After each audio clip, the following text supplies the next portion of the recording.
प्यारे नाजरीन, मेरे YouTube चैनल में खुश आमदीद। मैं हमेशा आपके साथ दुनिया भर से मालूमाती वीडियोस शेयर करता रहता हूँ।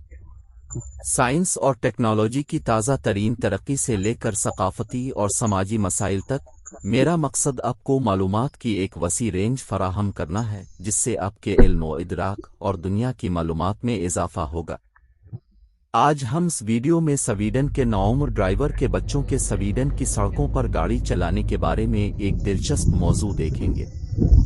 स्वीडन में एक अनोखा कानून है जो 15 साल या इससे ज़्यादा उम्र के अफराद को ड्राइविंग लाइसेंस के बगैर नामी खुसूसी कारें चलाने की इजाज़त देता है। एवेलिना क्रिस्टिसन ऐसी ही एक नौउम्र लड़की है जो एक जदीद नज़र आने वाली BMW को स्कूल तक पहुंचाती है, हालांकि ये सिर्फ 30 किलोमीटर फी घंटा की रफ्तार तक पहुंच सकती है। एवेलिना ने जिक्र किया